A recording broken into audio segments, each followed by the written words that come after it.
অন্তত একবার হলেও, মাসে অন্তত একবার হলেও শ্মশানে যেও। সঙ্গে মোবাইল নয়, কোনো সঙ্গী নয়, কর্মের উচাটন নয়, পরিবারের তাড়না নয়, সঙ্গী হবে শুধু তোমার একাকিত্ব।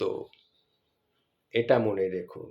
তাই আমি বলি, মাসে অন্তত একবার হলেও শ্মশানে যেও। দেখো, অবিশ্রান্ত ঢেউয়ের মতো ভেসে আসে এক একটি মৃতদেহ ঘিরে পরিবার পরিজনদের ভিড়। নাম হয়তো ছিল তার, কিন্তু এখন সে দেহ মাত্র, সামবডি। সারা জীবন দায়িত্ব আর কর্তব্যে নিষ্ঠার কাঁধে আজ অবহেলায় সে দায় মুক্ত। নেই কোনো পিছুটান, ভালোবাসার মানুষকে চিরদিন ভালো রাখার অনর্থক প্রতিজ্ঞার চির অবসান। সোহাগে আলিঙ্গন আর রোমকুমে তার উত্তেজনা ছড়াবে না, প্রিয় করস্পর্শে অব্যক্ত পুলকে গেয়ে উঠবে না এই বসন্ত বাতাস, রোদ, বৃষ্টি, ঝর্ণা। 7 রঙে উজ্জ্বল চোখের ক্যানভাসে আজ শুধু একটাই রং, কালো আর কালো। তারপর এসো আগুনের কাছে। সর্বগ্রাসী লেলিহান খিদা নিয়ে জ্বলছে সে অনন্তকাল। তার কাছে কোনো পাপ নেই, কোনো পুণ্য নেই, নেই বাল্মীকি রত্নাকরের বিচার। যে কোনো মানব শরীরে তার দৃপ্ত অধিকার।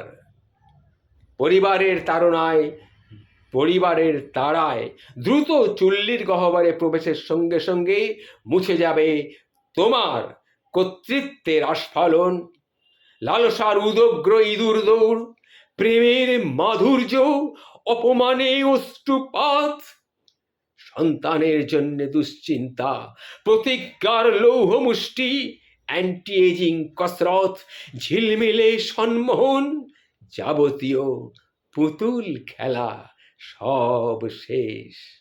অবশেষে জল, নদীর প্রবাহে প্লাবনে ভেসে যাবে অবশেষে তোমার নাভিমূল।